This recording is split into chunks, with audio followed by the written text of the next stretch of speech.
भानगर गांव। रात के ठीक 1 बजे थे। अमावस की उस रात पूरे इलाके में सन्नाटा इतना गहरा था कि चारों तरफ से अजीबोगरीब डरावनी आवाजें आ रही थीं।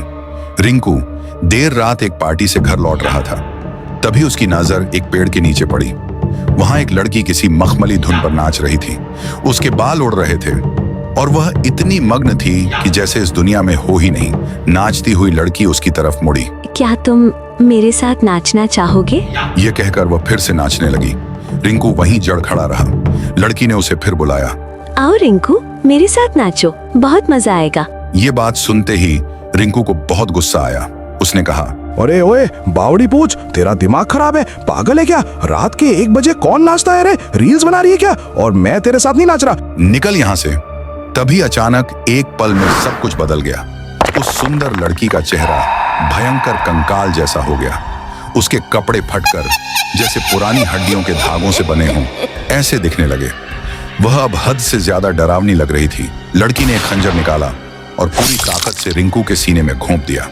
उसके चीथड़े उड़ गए। ज्ञान भाई और अमित भाई अपनी गर्लफ्रेंड से मिलने जा रहे थे और वही लड़की उनके ठीक सामने ठुमके लगाकर नाच रही थी। लड़की अब और भी ज्यादा पागलपन से नाच रही थी। अचानक वह पलटी और बोली, क्या तुम मेरे साथ नाचना चाहोगे? आओ एक साथ ठुमके लगाते हैं। अमित भाई का खून खौल उठा। उन्होंने चिल्लाकर कहा, हम तुझे क्या लड़की लगते हैं जो हम ठुमके लगाए? और तू इतनी रात को क्यों नाच रही है रे? तलविंदर का वायरस घुस गया है क्या? चल हट यहाँ से। हमारी गर्लफ्रेंड इंतजार कर रही है। जैसे ही अमित ने यह कहा, उस लड़की ने अपना घातक रूप ले लिया।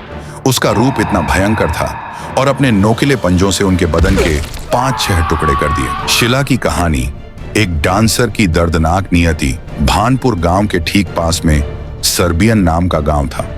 शिला जो कि डांसर थी, अमीर घर की होने के कारण हमेशा से उसके माता पिता उसके डांसर होने के खिलाफ थे। उसके पापा ने एक रात उसे बहुत डांटा। तुम्हें मैंने कितनी बार समझाया है ये सब नाचना बंद कर दो, लेकिन तुम हो कि अपनी जिद पर अड़ी हुई हो। तुमने हमारे खानदान का नाम मिट्टी में मिला दिया है। याद रखना शिला, मेरा बिजनेस तुम ही को संभालना है। शिला ने कहा, डैडी मैं नाचूंगी जब तक मेरी सांस चलेगी। मुझे नाचना बहुत पसंद है और मैं आगे भी यही करूंगी। मेरे पैरों को कोई नहीं रोक सकता। तुम्हें जो करना है कर लो, मेरा फ्यूचर उसी में है। ये सुनकर शिला की माँ भड़क उठी। तो ठीक है, फिर इस घर से तुम्हारा कोई लेना देना नहीं है। तुम अपना बोरिया बिस्तर बांध लो और यहाँ से चली जाओ। यहाँ तुम्हारी कोई जगह नहीं है। शिला ने एक गहरी सांस ली। बिना एक पल रुके वह गुस्से और टूटे दिल के साथ घर के बाहर निकल गई। पूर्णिमा की रात थी। चारों तरफ अंधेरा हो चुका था। रात घनी थी। शिला सूनी सड़क पर बिना किसी मंजिल के बस सीधे चली जा रही थी। चलते चलते उसकी नजर अचानक सड़क के किनारे एक लड़के पर पड़ी। उसका नाम राई स्टार था। राई स्टार अजीब तरीके से नाच रहा था। यह डांस काफी अलग था। शिला उसे देखकर एकदम से चौंक गई।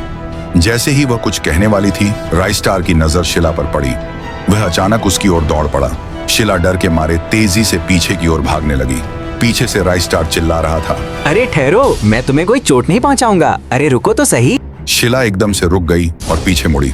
राई स्टार ने कहा, अरे डरो मत, मैं तो बस तुम्हें देखकर उत्सुक हो गया और तुम्हारा पीछा करने लगा। शिला ने उसे डांटते हुए कहा, ऐसा भी कोई पीछा करता है भला? तुम इतनी रात को यहाँ क्या कर रहे हो? बीच सड़क पर नाच रहे हो। ऐसा इतनी रात को कोई नाचता है भला? ऐसा तो कोई भी डर जाएगा ना। राई स्टार ने मुस्कुराकर पूछा, तुम मेरी छोड़ो, अपनी बताओ। तुम्हें सूनी सड़क से किधर जा रही हो, बताओ अब। शिला ने अपनी मजबूरी बताई। मैं अभी अभी घर छोड़कर आ रही हूँ, इसलिए ऐसे ही सोने की जगह ढूंढते जा रही थी। शिला ने राई स्टार से दोस्ती कर ली। डांस उन दोनों को एक पल में जोड़ दिया था। राई स्टार ने सुनाया, वैसे तो मैं स्ट्रीट डांसर हूँ, घर चलाने के लिए कभी चौराहे पर डांस करता हूँ। शिला यह सुनकर खुश हो गई। अरे वाह, डांसर तो मैं भी हूँ। मैं भी काफी अच्छा डांस कर लेती हूँ। और फिर उस रात के बाद दोनों ने मिलकर अपना नया सफर शुरू किया। वे आपस में काफी घुल मिल गए और हर रास्ते या चौराहे पर उन्होंने एक अजीब किस्म का नया डांस करना शुरू कर दिया। जल्द ही इस बात की खबर शिला के माता पिता तक पहुंची। जैसे ही उन्हें पता चला, वह भड़क उठा। वह जोर से चिल्लाए, उस लड़की से हम उम्मीद ही क्या कर सकते हैं? हाथ से निकल गई है। लोग क्या सोचेंगे कि इतने बड़े बिल्डर की बेटी किसी छपरी के साथ आवारागर्दी कर रही है। शिला की माँ ने दिलासा देते हुए कहा, तुम फिक्र मत करो, मैं उन्हें देख लूंगी। वो दोनों तो 2 दिन के मेहमान हैं। तुम बिल्कुल टेंशन मत लो। तुम बस आम खाओ, गुठलियां मैं गिन लेती हूँ।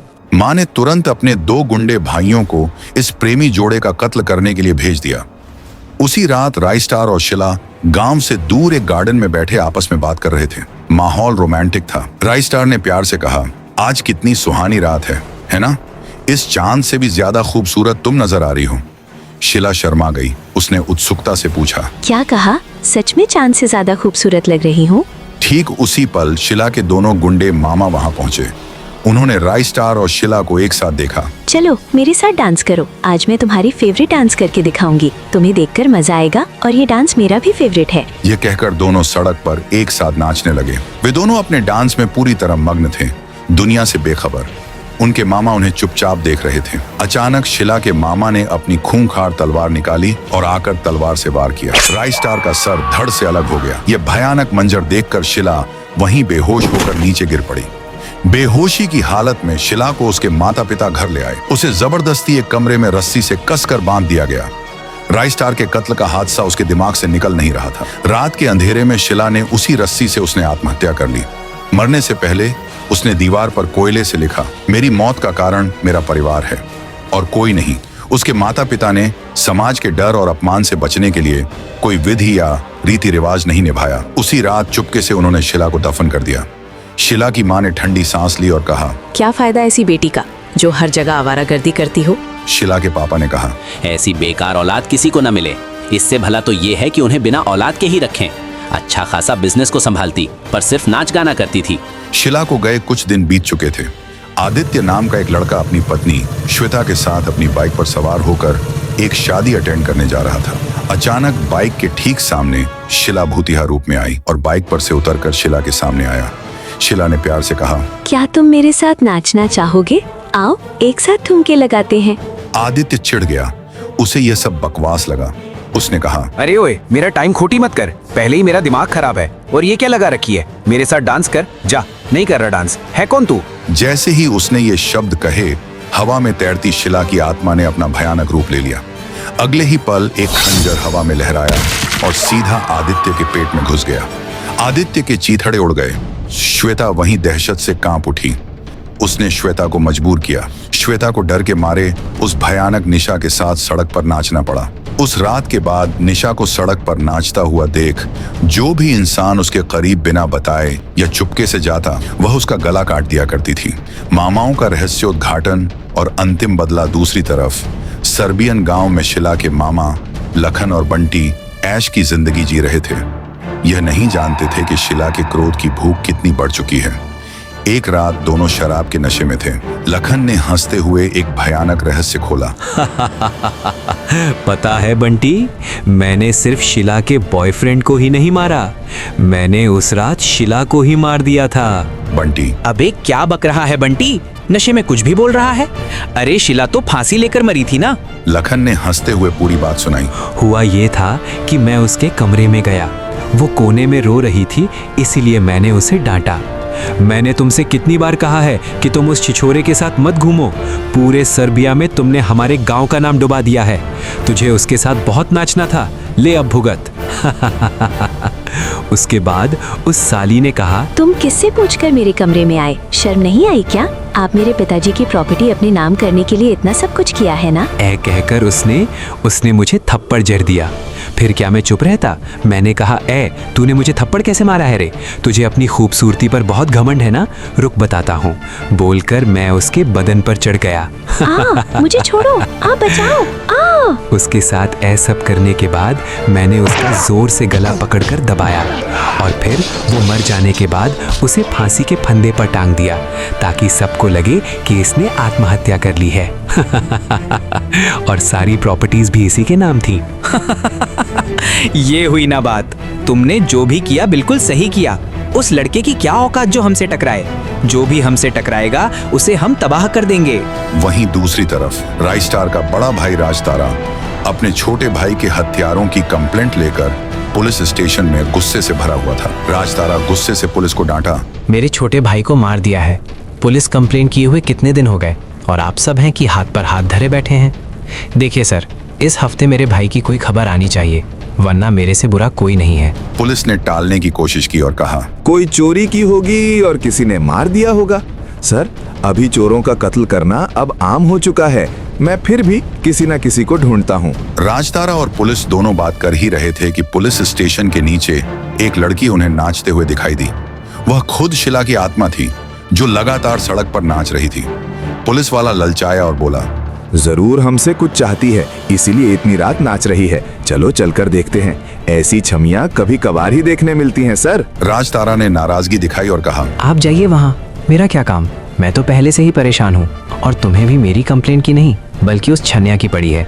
जाइए, तुम ही जाइए, कब सुधरेंगे। पुलिस वाला तुरंत सीढ़ियों से नीचे उतरकर लड़की के पास चला गया। उसने देखा कि शिला बेहद खूबसूरत थी। खुश होते हुए उसने खुद से कहा, ओहो, इतनी रात को लगता है ये मेरी ही तलाश में है। जाकर देखता हूँ, आज तो मजा ही आ जाएगा। तू अकेली, मैं अकेला। जैसे ही वह पास पहुंचा, शिला ने नाचते नाचते ही अपना खतरनाक वाला रूप धारण कर लिया जो बेहद भयंकर था। उसने अपने खूनी पंजों से पुलिस वाले का सर ही धड़ से अलग कर दिया। पुलिस वाले की भयानक चीख उस रात के सन्नाटे को चीरते हुए हवा में गूंज गई। पुलिस वाले की दर्दनाक चीख अभी भी हवा में गूंज रही थी। पुलिस स्टेशन के अंदर राजतारा दहशत में था। उसने तुरंत सीढ़ियों से नीचे जाकर देखा।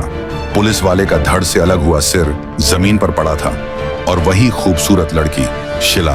राजतारा हैरान होते हुए कांपती आवाज में बोला, तुम जिंदा हो? मुझे तो ये खबर मिली थी कि तुमने सुसाइड कर लिया। और तुम ये सब क्या कर रही हो? शिला की आंखों से खून के आंसू बहने लगे। वह फूट फूट कर रोने लगी। उसके अंदर का दर्द बाहर आ रहा था। राजतारा और ज्यादा कंफ्यूज हो गया। उसने कहा, मैं कुछ समझ नहीं पा रहा हूँ। तुम रो क्यों रही हो? तुम मुझे कुछ बताना चाहती हो तो बता दो। उसकी बात पूरी भी नहीं हुई थी कि अचानक शिला की भयानक आत्मा ने पलक झपकते ही राजतारा के शरीर में प्रवेश कर लिया। राजतारा का शरीर थरथराने लगा। वह अपने शरीर में कई सारे परिवर्तन महसूस करने लगा। उसकी आंखें अजीब सी चमक से भर उठीं और उसका चेहरा एकदम से सफेद पड़ गया। अब शिला ने राजतारा के शरीर पर कब्जा कर लिया था। अंदर से एक भयानक गूंजती हुई आवाज आई, शिला, मैं अपना बदला जरूर लूंगी। उन दोनों को कहीं का नहीं छोड़ूंगी। मैं उन्हें मार डालूंगी, उन्हें कच्चा चबा जाऊंगी। हा हा हा। शिला की आत्मा ने अब राजतारा के शरीर को लेकर सीधे उसके मामाओं के घर का दरवाजा खटखटाया।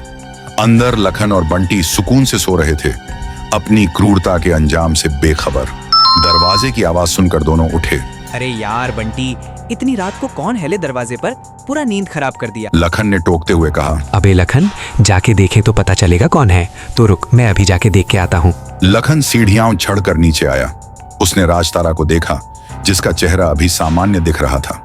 लखन गुस्से में बोला, क्या रे, क्या चाहिए तुझे इतनी रात को? क्यों खामखा परेशान कर रहा है? पता, वरना कच्चा चबा जाऊंगा। राजतारा ने राइस्टार की एक तस्वीर निकाली और कहा, ये मेरा भाई है, क्या आपने इसे देखा है? लखन ने उस तस्वीर को देखा और तुरंत समझ गया कि यह वही लड़का है जिसे उन्होंने मार डाला था। अरे तुम क्या सोच रहे हैं? आप बताइए ना, कभी आपने इसे देखा है कि? लखन ने भारी आवाज में झूठ बोला, अब हम नहीं जानते इसे, और तुम्हें हमारा पता किसने दिया? चले जाओ यहाँ से, निकलो। लखन के मुंह से झूठ निकलते ही राजतारा का चेहरा अचानक और भयंकर रूप से बदल गया। आंखें जल उठीं। पलक झपकते ही राजतारा ने अपने खतरनाक पंजों से लखन का सर ही उखाड़ दिया। नहीं, रुको! क्या कर दिया? उसे क्यों मार दिया? तुम कौन हो? बताओ। राजतारा के अंदर बैठी शिला की क्रोधित आत्मा ने जवाब दिया, मैंने आपका क्या बिगाड़ा था? हम बस एक दूसरे से प्यार ही तो करते थे, लेकिन पैसे और प्रॉपर्टी के लालच में आप दोनों ने हमें मार दिया। अब तू भी मरेगा। राजतारा ने भयानक तेजी से बंटी को पकड़ा और उसे छत की मुंडेर से उल्टा लटका दिया। बंटी गिड़गिड़ाता रहा, जान की भीख मांगता रहा, लेकिन प्रतिशोध में अंधी हो चुकी आत्मा ने कोई दया नहीं दिखाई और उसे छोड़ दिया। वह जोर से चिल्लाते हुए सीधे नीचे जाकर गिरा। बदला पूरा हो चुका था। राजतारा, जिसमें अब शिला की आत्मा थी, लाशों के सामने खुशी से और बहुत देर तक नाच किया। यह उसके जीवन का अंतिम, खूनी और सबसे ज्यादा आजाद डांस था। तब से लेकर आज तक जब भी कोई शिला को रोड या सोसाइटी में डांस करते हुए देखा है, वो जरूर मारा गया है।